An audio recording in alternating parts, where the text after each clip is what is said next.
Hello friends, అందరికీ నమస్కారం. మనం ఇప్పుడు రాయచోటిలోని శనేశ్వర స్వామి లింగోద్భవ శివాలయం దేవాలయాల కాడికైతే వచ్చేసినాము.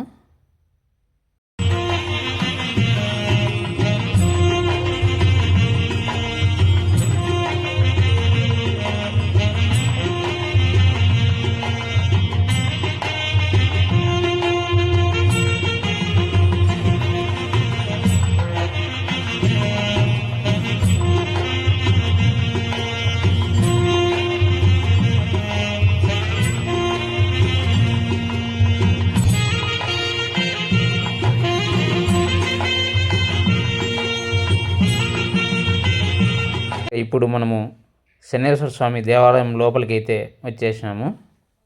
ఇక్కడ యంత్ర ఆంజనేయ స్వామిని ఫస్ట్ దర్శించుకోవచ్చు. వినాయకుడిని దర్శించుకొని అక్కడి నుంచి మనం ఇప్పుడు శనేశ్వర స్వామిని దర్శించుకుందాము.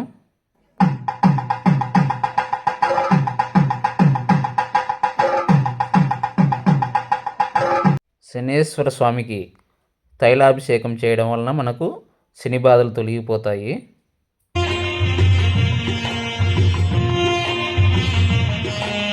శనేశ్వరుని దేవాలయం పక్కనే మనకు లింగోద్భవ శివాలయం అయితే ఉంది. ఫస్ట్ గణపతిని దర్శించుకొని తర్వాత కుమారస్వామిని దర్శించుకొని ఇక్కడ స్వామివారి పాదాలు ఉంటాయి. ఇక్కడ నుంచి పైకి వెళ్తే మనము లింగోద్భవ శివాలయం పైకి అయితే చేరుకుంటాము.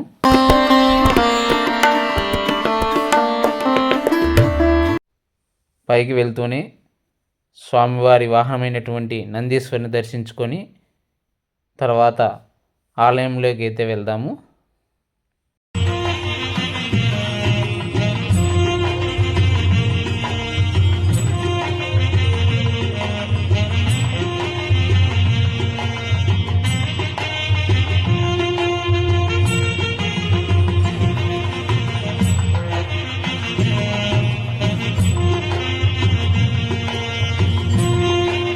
ఈ ఆలయాలు రాయచోటిలోని రాజంపేట మార్గంలో హనుమాన్ జంక్షన్ దాటుకుంటే ఈ ఆలయాలను చేరుకోవచ్చు.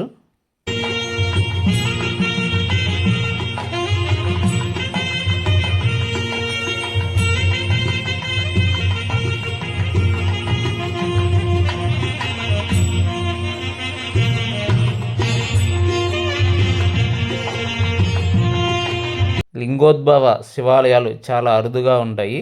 అటువంటి శివాలయం మన రాయచోటిలో నిర్మించారు. ఇక్కడ దక్షిణామూర్తిని మనం దర్శించుకోవచ్చు. కొందరు ఈ దక్షిణామూర్తి వద్ద కూడా టెంకాయలు అయితే కొడతారు.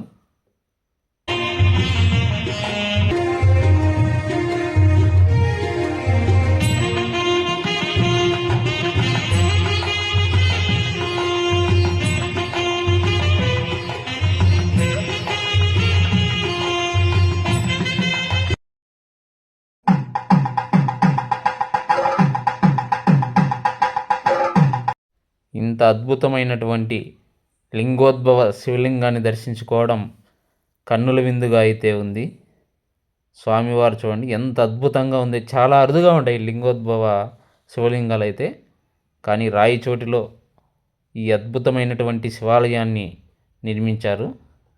స్వామివారి గుడి పక్కనే మనకు పార్వతీ అమ్మవారిని కూడా దర్శనం చేసుకోవచ్చు.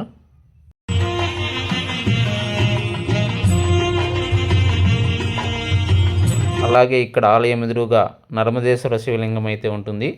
ఇక్కడ జలము ఉంటుంది, మనము అభిషేకం చేసుకోవచ్చు. ఈ వీడియో నచ్చితే లైక్ చేసి సపోర్ట్ చేయండి ఫ్రెండ్స్.